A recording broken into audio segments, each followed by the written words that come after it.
Om.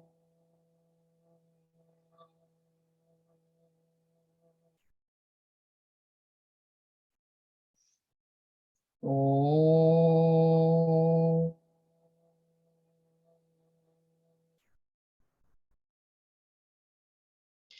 Om Brahmanandam Paramasukadam Kevalam Jnanamurtim Dvandvatitam Gagana Sadrisham Tattvamatsyaadilaksham Ekam Nityam Vimalam Achalam Sarvadhi Sakshibhutam Bhavatitam Trigunarahitam Sadgurum Tam Namami. Om Sadashivasamarambham Shankaracharya-madhyamam Asmadacharya-paryantam Vande Guru-paramparam Shruti-smriti-purananam Alayam Karunalayam Namami Bhagavat-pada Shankaram Loka-shankaram Shankaram Shankaracharyam Keshavam Badarayanam Sutra Krutau Vande Bhagavantau Punah Punah.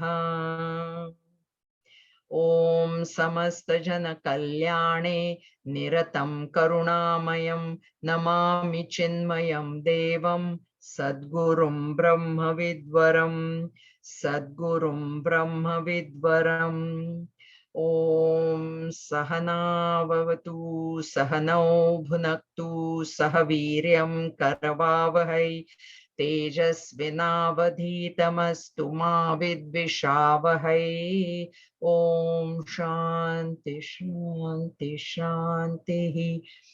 Harihi Om Shri Gurubhyo Namaha. Harihi Om. Om Sarva Vedanta Siddhanta Gocharam Tamagocharam Govindam Paramanandam Sadgurum Pranatosmyaham Sadgurum Pranatosmyaham. Okay. So we are now on the topic of I've got two bookmarks. So we are on the topic of giving up perceptions. That's where we were, 414 to 418. We have not completed that section. But anyway, the first one is that we have to do Kaya Chaya Vivek, the verse 414, which means Kaya is body, Chaya is shadow. The body should be treated like a shadow. Like if somebody insulted our shadow or spat on it or a car went over it, would we get upset? We wouldn't, because it's happening to the shadow. But that idea we have to have for this body. It's this projection, because the body is an illusion. We must not, at our stage, we must be able to consider the body as an instrument. It needs to be taken care of. We are not saying ignore it. Please don't. Do take care of it, so that you have a healthy body to study, to meditate, to serve the guru, to serve the mission, to serve anybody. You need the body first thing. So that should be the mentality. Had we done 415 or no? No, right? Yeah, that's what because I have my bookmark there, but okay. So 415 doesn't have a meter, so I'm going to just read it. Satata Vimala Bodha Ananda Rupam Sametya Tyaja Jada Mala Rupaha Upadhi Metam Sudure Atha Punarapi Naisha Smaryatam Vantavastu Smarana Vishaya Bhutam Kalpate Kutsanaya. Eternal unsullied knowledge bliss, thus realizing the Atman. So understand the Atman to be eternal, unsullied, pure, knowledge bliss. Fling far away this body, which is inert and filthy. Bhagwan's words, not mine. Now fling far away, I'll read it and I'll explain.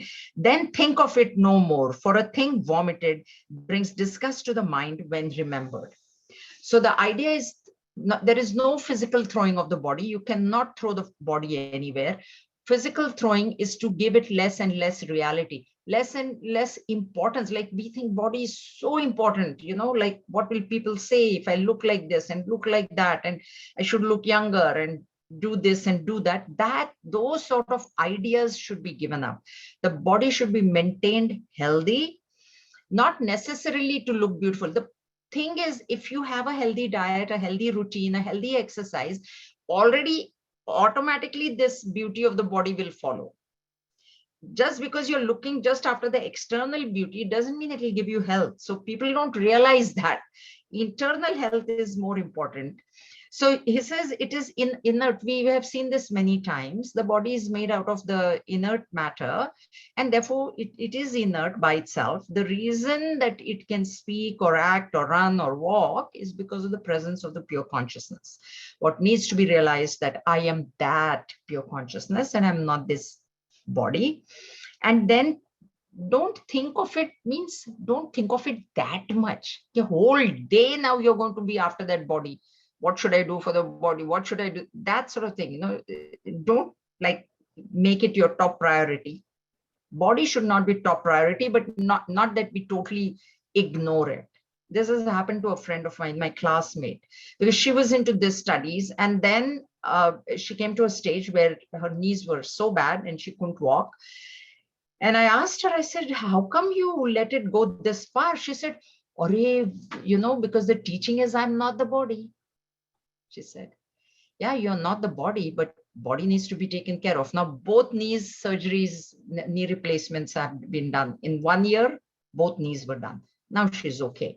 But just because I'm not the body doesn't mean I do not take care of the body. This is a very important aspect that we have to understand. And a thing that we have vomited. Do we go back and look what I did, what I vomited, or we don't, so that way, once you have stopped giving importance to the body. See, we always think of things on which we have put value. If there's something totally invaluable, do you think you keep remembering, oh, there was a little spider and I flushed it down the whole month, will you remember there was a little spider and I flushed it? You won't. There's no value for it, So wherever you put the value, that's why our value system has to be judged. Like, where am I putting the value? When I put value, I'm going to think about it. So if that is body is valuable to me, then I'm going to think about it. So don't put value, because Bhagavan is saying it is inert and filthy. We have talked about filth also. It told you everything inside the body is filth only. There's nothing pure about it. Okay. Now, next verse. समूलमेतत् परिधय्य वह्नौ सदात्मनि ब्रह्मणि निर्विकल्पे ततः स्वयं नित्य विशुद्ध बोधात् नन्दात्मना तिष्ठति विद्वरिष्टः. Burning all this, root and all, in the fire of Brahman, the eternal, absolute self, he who is truly wise remains alone, established as the pure Atman, eternal knowledge bliss. Now, this was, listen carefully, because I'm going to explain something here, which I have not explained in this class before. And I'm going to go into it because otherwise it's like just repetition. So I'm going to go a bit deeper into this one. Actually, only one word that I'm going to go very deeper. The other lines are okay. Burning all this matter equipments. What is he referring to? He's referring to the body. And body includes mind and intellect as well. Both those, all three equipments have to be transcended. So he's saying burning root and all, by root, in the fire of Brahman, not fire of Brahman, fire of knowledge. In the knowledge that I am Brahman, the ignorance, what is the root cause of all this? Thinking that I am the body, I am the mind, what is the root cause? Root is the cause, right, of a tree. The root is nourishing. So the root which causes ignorance. And so burn it in the fire of knowledge. Even Bhagavad Gita, Bhagavan says that there is nothing more purifying than knowledge. Knowledge is the greatest purifier. So burning that, one fire, in the fire, Sadatmani Brahmani Nirvikalpe, Sadatmani, revel, stay, he remains, the wise who remains, the wise one remains alone, established as the Atman, because the knower of Brahman becomes Brahman. This is Mundak Upanishad says this. So he knows Brahman means he has become Brahman, means he has very well established in Brahman. And that establishment, he is Sadatmana Tishtati with Varishta. This word has to, now we will go deep into this one. So with Varishtaha, the best. We have good, better, best, right? So Varishtaha means the best. Now, in this stages, that in realization, there are 4 stages. Okay. The first stage is Brahmavit. Brahmavit. The next stage is Brahmavidvaraha. Brahmavidvara. Then Brahmavidvaryan. And then Brahmavidvarishtaha. So Varishtaha is the highest level. And what is the difference then in this? That also we will understand now. Because if I was doing this text in the big, like 10 years ago when I did this text with the class, I was also new. They were also very new. I did not go into that much depth of this word. But now I'm going, because all of you have quite a bit of idea of Bhagavad Gita. We have done Upanishad, etc., etc. So understand that in realization also there are stages. Okay. Now to understand the 4 stages, we need to understand, we need to go into Patanjali's Yoga Sutras. There are 7 stages of the mind. What he then, like when you go into Samadhi, like how to go into Samadhi, there are 7 stages. Listen to this carefully. The first stage is called Shubhecha, Shubha Ichha, which is, this is for a seeker, okay? It begins with Ichha, desire. See, we know that no action happens unless there is a desire. So even for a spiritual seeker, to have the desire to gain moksha, that is called Shubhecha, Shubha Ichha, and that is the first stage of the mind. This is nothing to do with the body. The mind has to desire that moksha, right? Because unless there is desire, you're not going to go ahead. Okay. Once the seeker has Shubhecha, then he goes into Vicharana. Vicharana, inquiry. If I have the desire to see a movie, then I'm going to inquire, oh, which theater it is in and who is there, this, that, etc. That way, once the seeker has this desire, Shubhecha, he is going to go into Vicharana. That is the second stage. Means he's going to go into inquiry. He's going to see, oh, then which guru should I find? Where should I go? How should I do it? Etc. etc. Okay, Vicharana. Then in the third stage, Tanu Manasa. Tanu Manasa means Manasa. Tanu is thinning out of the mind. What is thinning out of the mind means? Less and less thoughts of the external world, more and more thoughts of moksha. So this mind is now purified. Mind thinning means purifying the mind. Because when he has this desire to get moksha and he inquires, the first thing he's told is that mind has to be purified, because that is the most important thing. So then his mind, he starts purifying, and it becomes as though tanu, thinner. Thinner means less thoughts, not whole bunch of thoughts in the mind, which we always constantly have. And then we are multitasking, etc., etc. So then that is Tanu Manasa. Then the fourth stage is known as Sattvapatti.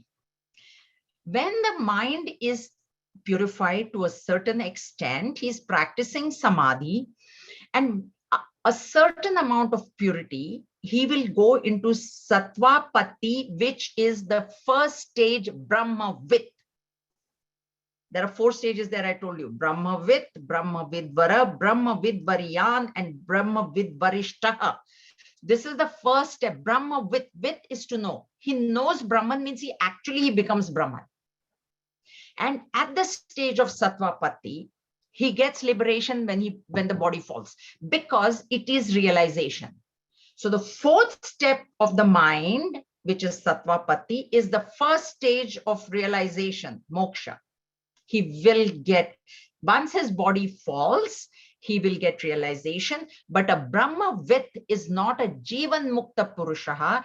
He is a Videha Mukta Purusha. He will become Videha, he will get Videha Mukti. Videha Mukti, when the body falls, he will realize. He will, he will attain moksha. He will not come back into this cycle. So this Brahmavid also does not come back into the cycle of birth and death. But a Brahmavid, when he goes into samadhi, a Brahmavid will on his own come out of that samadhi as well. There are some latent vasanas in his thing, like he will feel hungry. He will feel thirsty.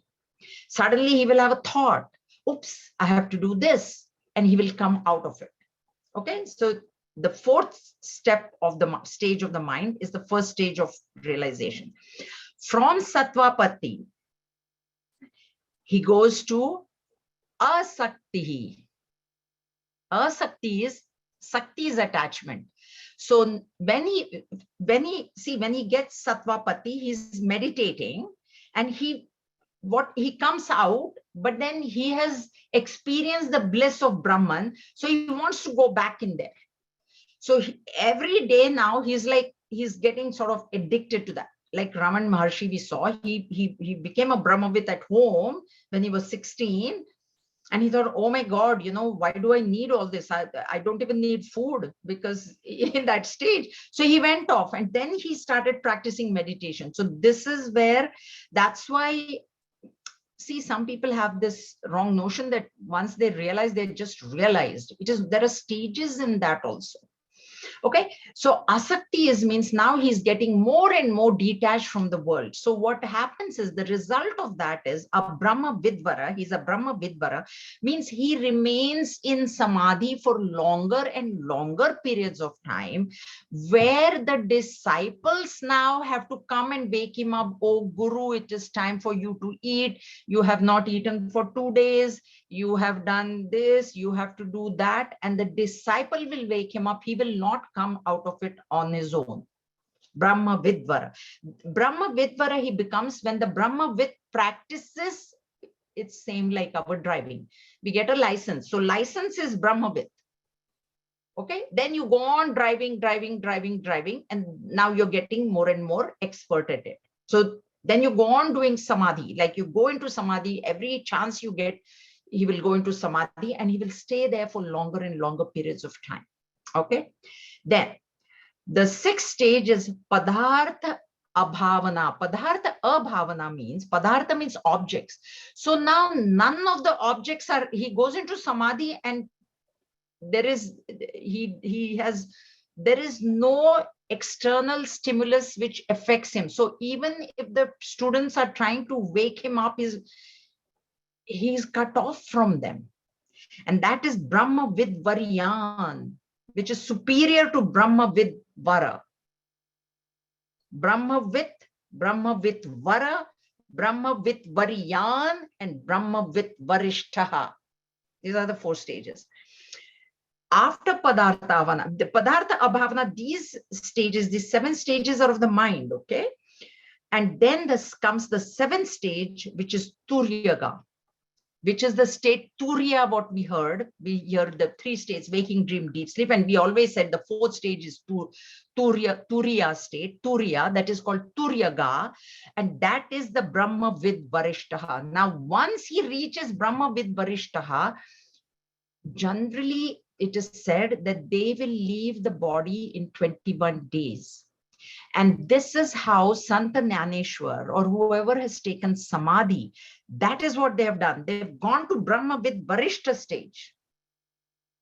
That's why, we have people take life. We have seen realized masters taking life samadhi. They have reached that stage of Brahmavid Varishta. Until you reach that stage, you cannot take life samadhi, because either you will come out of it on your own. Like suppose if there's a Brahmavid and then you build a samadhi, he will get hungry and he will come out of it on his own. So that becomes, and this is what Bhagwan is saying here, Vidva Varishtha, means he is the highest. He is a Jivan Mukta Purusha. At this stage, he is liberated while living. He doesn't have to wait for the body to fall. That is what this is. Okay, understand there are 7 stages of the mind, and there are 4 stages of realization of samadhi. And the fourth stage of the mind is the first stage of that. So 4, 5, 6, 7 become 1, 2, 3, 4 in moksha, in samadhi. Okay, Shubhecha, Vicharana, Tanumanasa, Satvapatti, Padartha Abhavana, and then Turyaga, finally Turyaga. Oh, Asakti, sorry, I missed Asakti. Asakti, non-attachment, means you are absolutely now getting detached from the world and detached from the body as well, because body is the world, I've always told you. Okay, all right. Any questions? Good. Let's go next. Prarabdha sutra gratitam shariram prayatu vatishtatu gorivastraka natat puna pashyati tattva veta anandatmani brahmani leena vrittihi.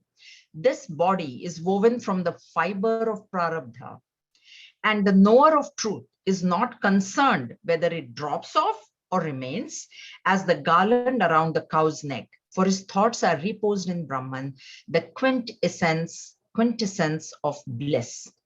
So Prarabdha Sutra Grathitam Shariram, I have told you this many, many times, that the human body, anybody, not human, animal, any body is living because of its own prarabdha. Do you have a question, Madhuri? Do you have a question? Are you raising your hand or?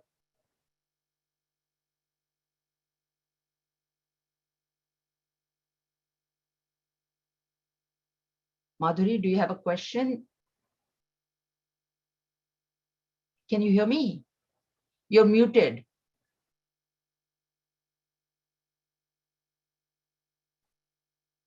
No?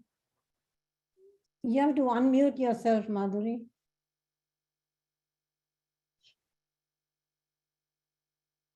You waved your hand. I took it as you raised your hand. That's why. If you haven't, then that's okay. We'll proceed.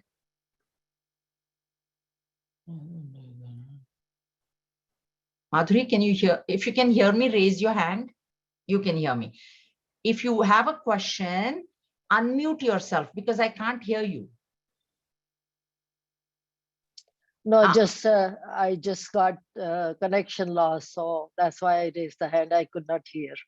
Sorry about that. That's okay. So you're okay now? Yes. Good, good. Okay. So I've told you many, many times that the body is living because of its prarabdha. It is not living because we are taking healthy food and medicines, and it is not. No matter whether you take medicine or not take medicine, eat food or not, its prarabdha will carry on the prarabdha. And I've told you in case of Swami Tapod Maharaj, he has had malaria for 44 days. And he said, if the body is to live, it will live. I don't need medication. I will not take medication. He didn't. We should not do that, please. Because we are not at that stage, right? So we must take care of ourselves. Huh? We should not. I'm just giving you examples of them. Even I take care of myself. I've taken vaccination. Tomorrow is my flu shot. Everything I'm doing, taking Tylenol, whatever. So don't just, but that's why there should not be paranoia. That's the only thing, paranoid should not be there, that, oh my God, kind of thing, because you should know that the body is going to whatever. So this is, we have talked about this very. And prayatuva tishtatu gorivasa. This is an example that is given in Vedanta. See, there is a cow, and now you put a garland around the cow's neck. Does the cow know that, oh my God, I'm being, glorified or something? And you know what? The cow always shakes her head, and that garland will fall off. And even if it falls off, you think she's going to get really upset. Oh my God, my garland fell off. So that way, this example is very common. There are certain examples, like snake and rope is there, then this one is there, then the Devdatta is there. The Devdatta is a name that is used in all examples in Vedanta. I don't ask me why, but that is how it is. So this Gori Vastraka, like a garland around a cow's neck. So this realized master, for him, the body is like that. Okay. The body is healthy, okay, no problem. Body is diseased, okay, no problem. Body is falling, okay, no problem. Nothing is whatever happens to the body is not a problem for him. Because it is like the garland around a cow's neck. She doesn't even understand that it is a garland and now they've put a garland around my neck. And she'll shake her head and it will fall off. And that's fine too, that way. Okay. Tattva Veta is there. So the knower, for his thoughts, why is this? Because he is established in Brahman. So he is now completely withdrawn from the matter equipments, from his body, mind, intellect. Okay. Because in the previous verse also we saw that he knows that it is inert and filthy and he has thrown it far away. Either you can say like garland around the cow's neck, or you can say that he has vomited it out. Now, is he going to go back and look and analyze the vomit? He's not. He's not. So the body, and he knows, prarabdha will, if there is food meant for the body, it will arrive. It will come. If it is to live, it will live. If it is to, whatever is going to happen to it is going to happen. I am not going to be worried about it. And why is he doing that? Not out of ignorance or ego. That's why we cannot do it. If you are totally established in Brahman, yes, you can do it. But we are not. So we cannot do that. But this is a Tattva Veta. Tattva Veta, knower of truth. Tattva is knower. The Tat, so Ishvara. So the Veta, the one who knows the truth. What is the truth? I am Brahman and this body is being run by Prarabdha. And knowing here is getting established, because now even we know that. That doesn't mean that we are realized. So getting established in that, he never worries about the body. Okay. When I say body, it includes mind and intellect as well. Akhandanandamatmanam vidnyaya swaswarupatah kimichan kasya vahetoho deham pushnati tattvavita. Having known the Atman, which is unbroken bliss, to be his very own self, with what motive or for whom is the body to be cherished by the knower of truth? Now, this verse, Gurudev has given this. See, he has given in highlight that verse is from Brihadaranyaka Upanishad. That Atmanam ched vijaniyad. Vijani ayam asmiti purushaha kimichan kasya kamaya shariram anusajvaret. This verse, let me tell you, has been commented upon by Swami Vidyaranya. One of the chapters of Panchadashi has 15 chapters. The 7th chapter, known as Tripti Deepa, is a commentary on this line. 278 verses commentary on this line. Let me tell you another secret. Now that text is something that I would like to, I have studied it under Swamiji, but I would like to study it again. And so I am in need of students. So, so after we finish VivekChudamani, it's going to take a whole lot of patience, but there is no words to describe Swami Vidyaranya's explanation. And therefore, I make a sankalpa today. I leave it to the totality, which is you guys. Once we finish VivekChudamani, it is going to require a lot of patience to study that text. That much I can tell you. Now, let me explain this. Atmanam ched vijaniyat means once the Purusha here is Jiva. Okay, Purusha is not to be taken as the supreme reality. It is the Jiva. Vijaniyat ayam asmi iti purushaha. Ayam asmi iti purusha. This purusha, the purusha is jiva. This jiva has now recognized I am that. Aham brahmasmi. I am asmi iti. He has realized. More better word is realized. Once he realizes himself to be that supreme reality, kimichan, what other desire will he have? Kasya kamaya shariram anushajvaret, means he has recognized himself to be the supreme reality. What other desire will he have? Like he got it all. It's like he got the entire ocean. Is he going to look for some drops of water here, there, and everywhere else, or a little well, a little lake? Kimichana, with what icha is he going to act?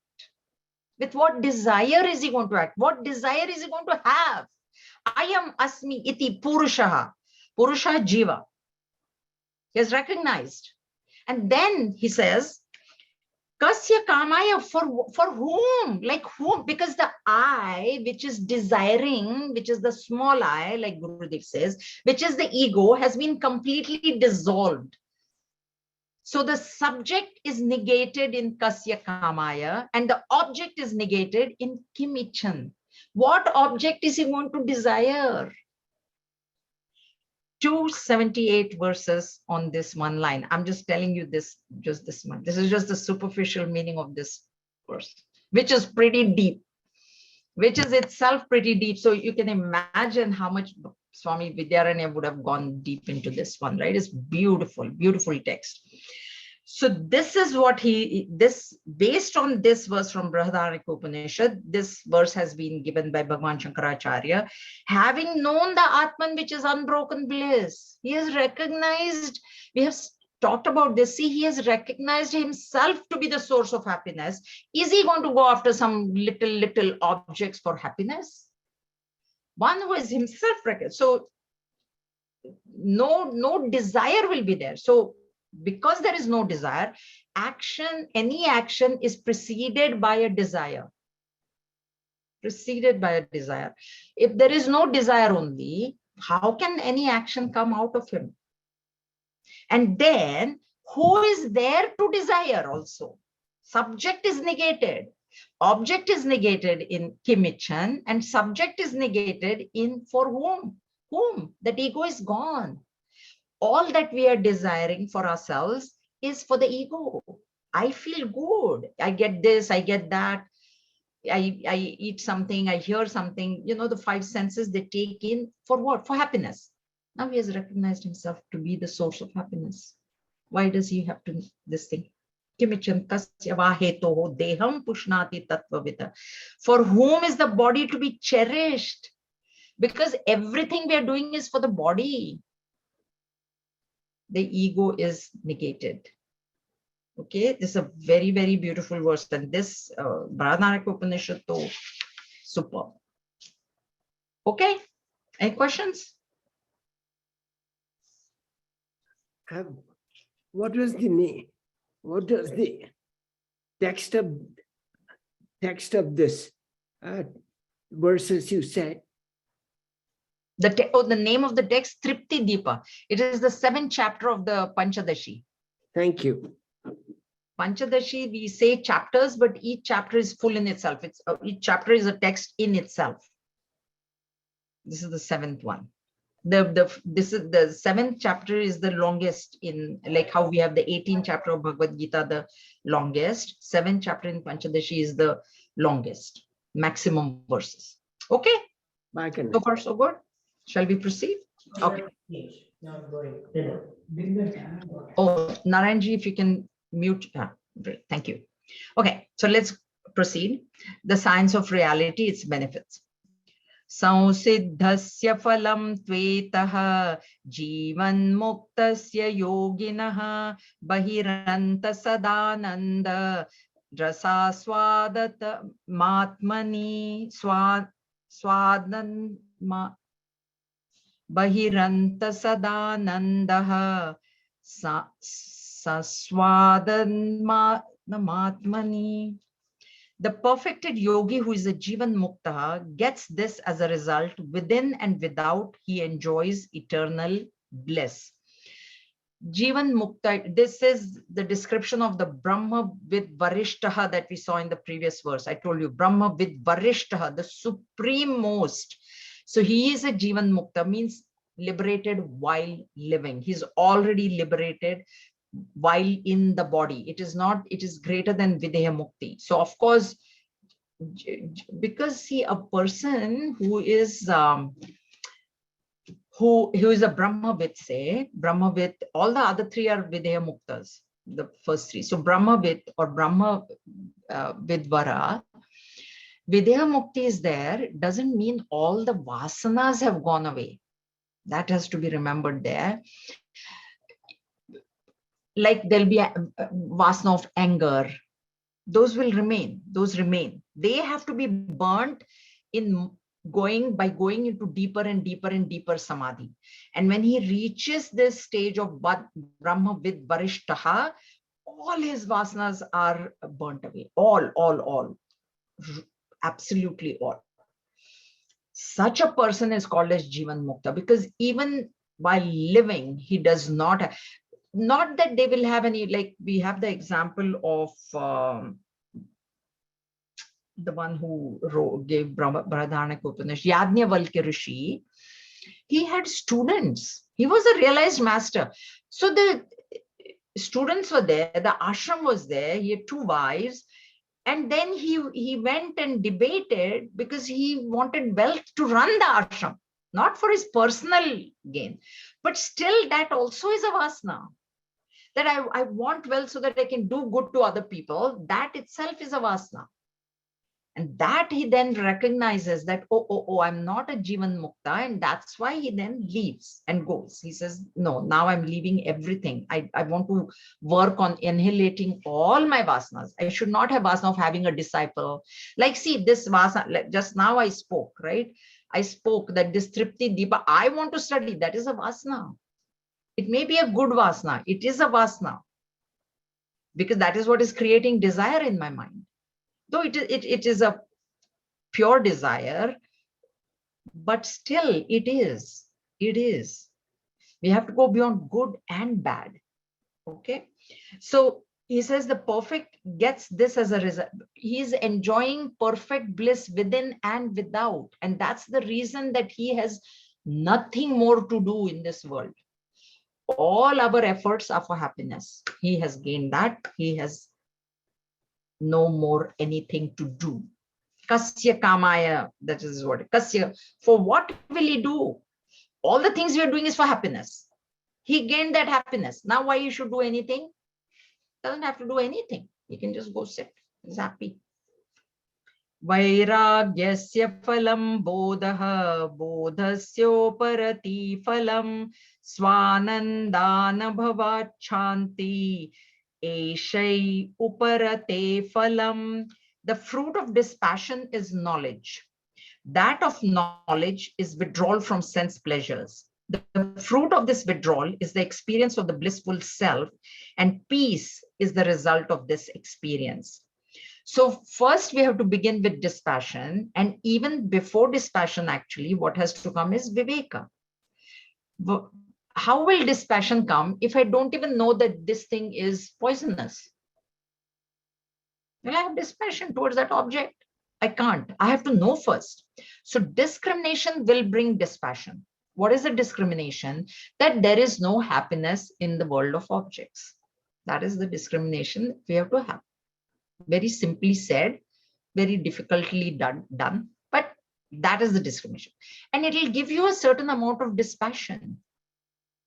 Other thing also that I have always told you, what will give you what can give dispassion is that if it is destined for you, you don't have to worry about it. Don't worry about it. It will come. You have to have that faith and attitude. So vairagasya phalam bodhaha, knowledge will come only when you are dispassionate towards the external world. As long as your mind is running out into the external world, which knowledge? The knowledge of the self. There's not knowledge of mutual funds and external, all physics and chemistry and mathematics. This is not that knowledge we're talking about. We're talking about knowledge of the self, of our own self. We don't get it because our mind is too preoccupied in the world of objects, in the external world. Okay.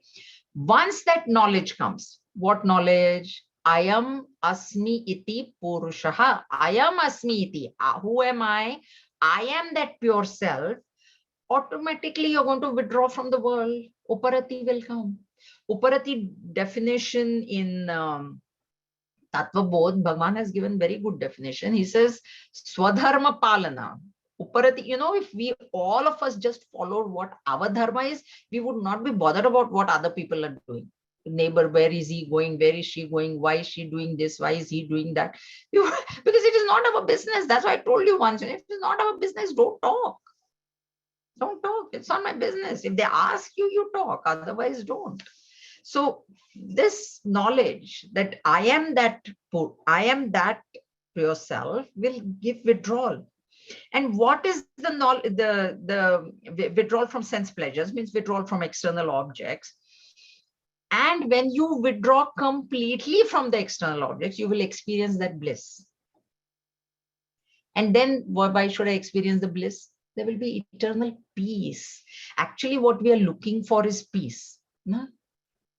Don't you feel when the mind is getting to, you want like peaceful mind? Actually, we are looking for peace, but our mind is always in pieces, unfortunately, because there are too many objects outside. The mind is getting fragmented. Maybe that will be good for me. Oh, no, maybe that will be good for it's because there are too many objects. The mind gets fragmented into that, and it's in pieces and not at peace.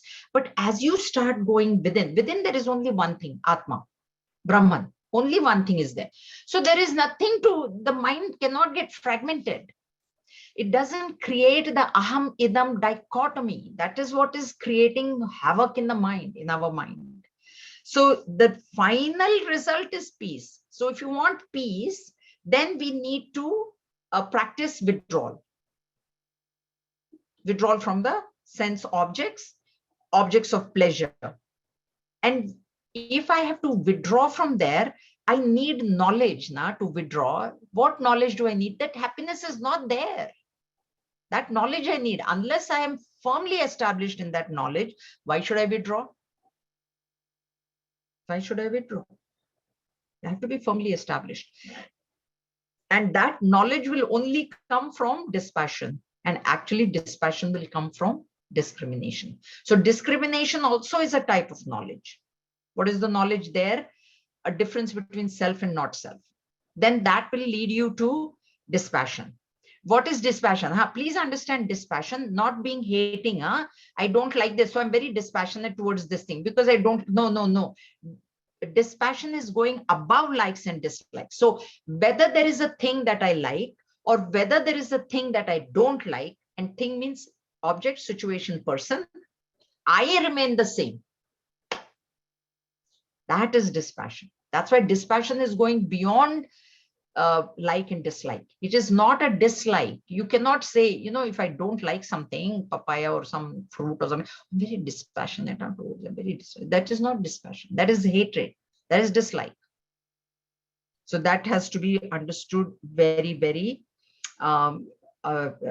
this thing. And then dispassion will give knowledge and knowledge will give uparati. And I said, at our stage, truly, if we just mind our own business, that is uparati. Just mind your own business. Don't try to put your nose in others' affairs, and as far as possible. Where you can help, if you think you can help, then you help. But if not, mind your own business. And this is how it's a progression. All right. We have seen these points before also. Now, Yaduttarottara bhavaha purva purvantu nishphalam nivruti paramatruptihi anando anupam swataha. When there are no succeeding stages, the preceding ones are useless in a perfect series. Automatic cessation of the objective world, supreme satisfaction and unequaled bliss follow as a matter of course. What he's trying to say is, say if I uparati, okay, so if I just withdraw from the world, just because it said uparati, I have uparati, but I don't have knowledge and dispassion. Now what is going to happen? I have withdrawn, but my mind is constantly out there only. This is what he's trying to say. There are no succeeding, the preceding ones are useless. So the first has to come vairagya. You cannot say that I'm happy because I just don't care about anybody else. That is not happiness. The minute something goes wrong in your in the things that you like, you're going to be unhappy. The preceding ones, in a perfect series, automatic cessation of the objective world, supreme satisfaction, and unequaled bliss follow as a matter. So that there are 5 stages here, right? Vairagya, knowledge, uparati, ananda anubhuti, and then peace. There are 5 stages. So this vairagya and knowledge, without vairagya and knowledge, these other 3 are no good. If you just say I'm at peace without having that, you actually cannot be at peace. But if you just say, oh, I'm very peaceful, my mind is at peace, I don't need this knowledge, I'm already at peace. If you say that, then that doesn't work.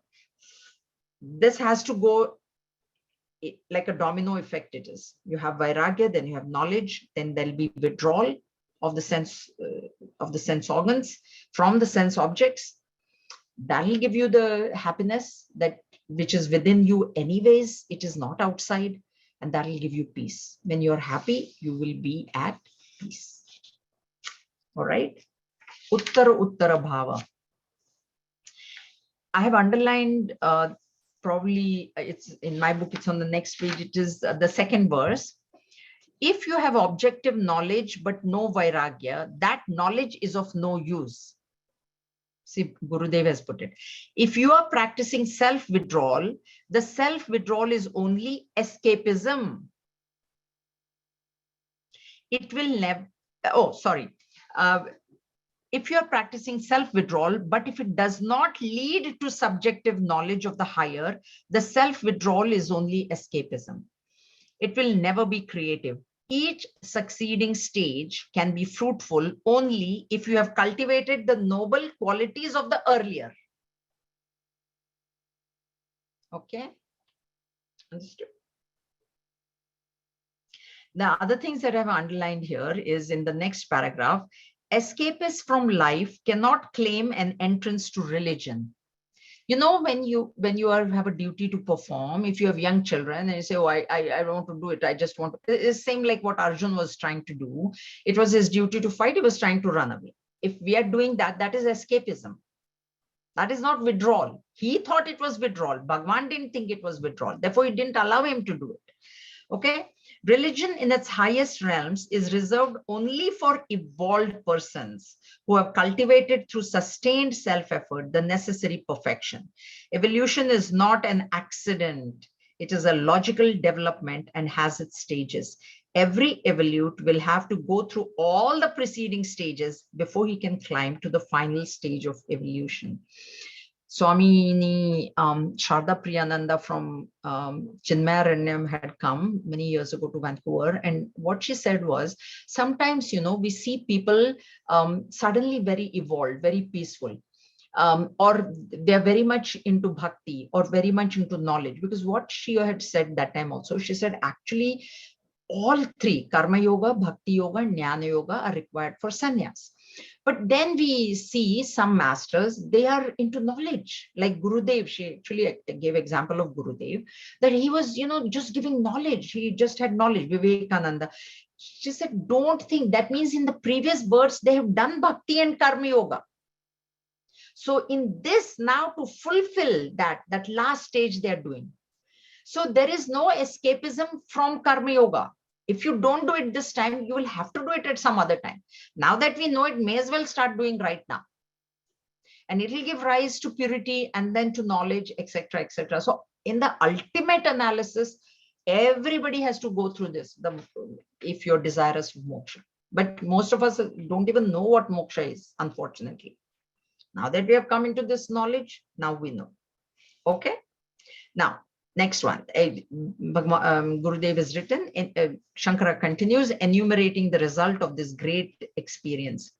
Drashta dukkeshu anudvegah vidyayaha prastutam phalam. Yat kratam bhranti velayam nana karma jugupsitam.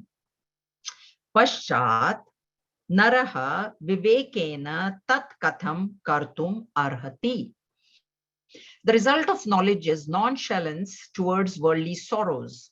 How can he who performs vile deeds in delusion perform them again when he possesses discrimination?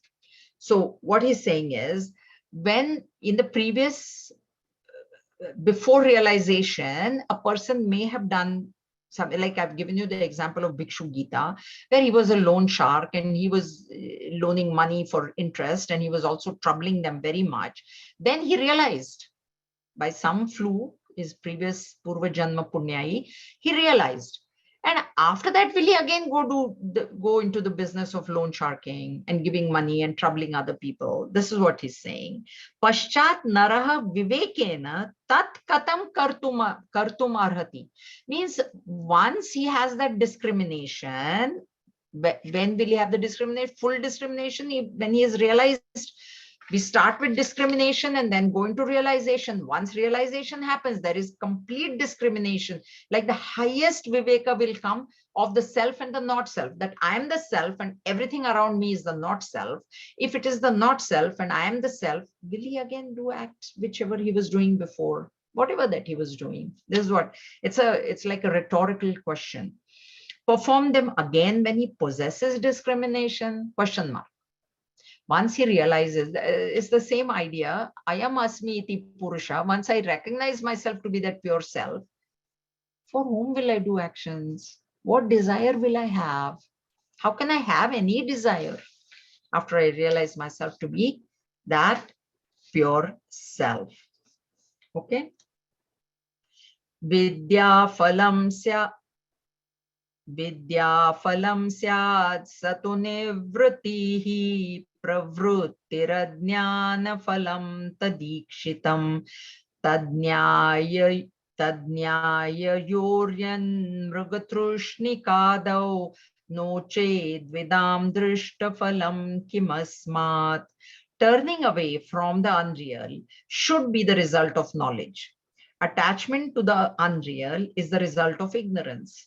Such is seen to be the case of one who knows a mirage, etc., and one who does not. Else, what palpable result do the knowers of reality gain? So what is the phalam? What is the result of gaining this knowledge? Vidya phalam syat asato nivrittihi. The phalam of vidya, the result of what vidya is, this knowledge that I am that pure self. You must turn away from the unreal, because you have now recognized what is really real, quote unquote, really real. Once you realize that, see, right now we think that this world is real, which is actually truly, it is not true, but we think like that.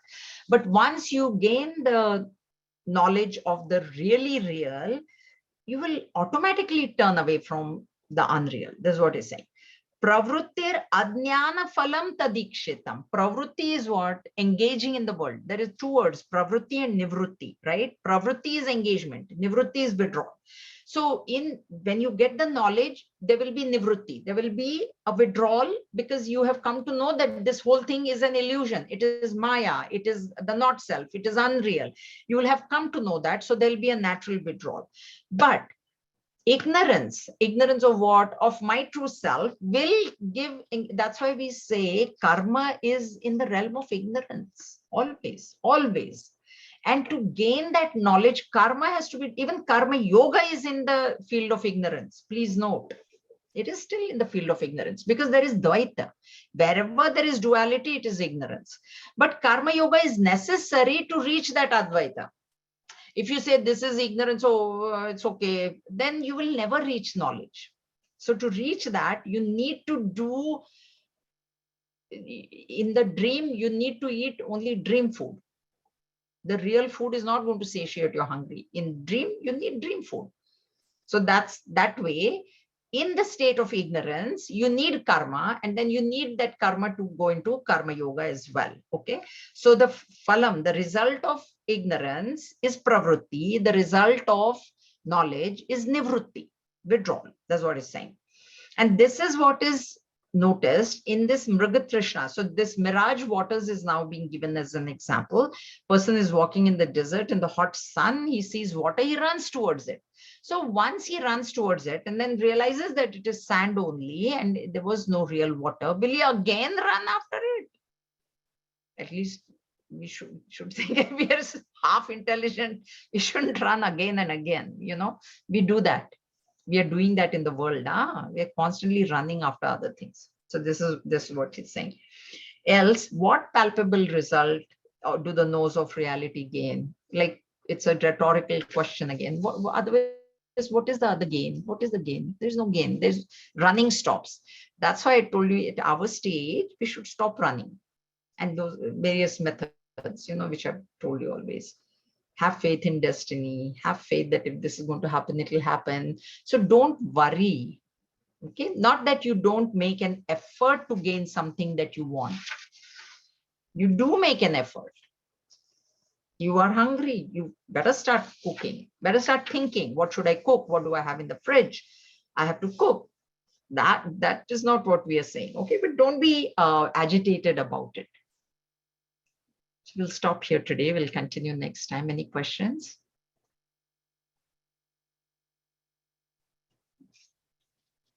I hope you're all enjoying the text. Okay, good. I'm glad, because I feel sometimes like that's why I thought today I'll talk a little bit more deeper in that. In some wherever there is a chance, I will go deeper. But otherwise, most of it we have already seen. But like I said, we do need the repetition. We do need to be reminded, because we forget, and then it has to, okay. Sorry, one question. When you go beyond the transactional world, I think the deeper meaning comes to fore. When you go beyond, means when you're thinking even at this stage, that's what you mean, right? Right. Yes. Yeah. Have faith. When you really contemplate upon it, when you have, for example, if I were to listen to this very video again, it becomes a kind of a deeper meaning, an opportunity to further contemplate. For sure. Yes. And thank you to Vinita. Vinika, she listens to YouTube, and she was asking me constantly. That's why I told you. And then she listened, and then she had questions also on it. So it's not, yeah, it's always like that. I also listen to my own lectures. Part of it is just to see if there is, whether I'm maintaining the sequence, whether I'm digressing, whether I make any mistakes. That is what I like to judge myself. And that's what I do as well, but not VivekChudamani. Generally, I'll listen to only my Bhagavad Gita lectures. Okay. So we shall meet next Friday. This class is there, 21st October. My God, happy Halloween coming close by. And then, so see you next Friday. Sorry, one more thing. Although you said VivekChudamani, you don't listen, but trust me, it is one of the most interesting and very, at least to me, I feel so enlightening. That's the word I would say. Thank you. Thank you very much for the positive comment. Thank you. Om Sarve Bhavantu Sukhinah Sarve Santu Niramayaha Sarve Bhadrani Pashyantu Ma Kashchid Dukhabhag Bhavet Om Asatoma Sadgamaya Tamasoma Jyotirgamaya Mrityorma Amritam Gamaya Om Purnamadav Purnamidam Purnat Purnamadachyate Purnasya Purnamadaya Purnameva Avashishyate Om Shanti Shanti Shanti Harihi Om Shri Gurubhyo Namaha Harihi Om. Okay, Hari Om, everybody. I'll see some of you on Sunday and then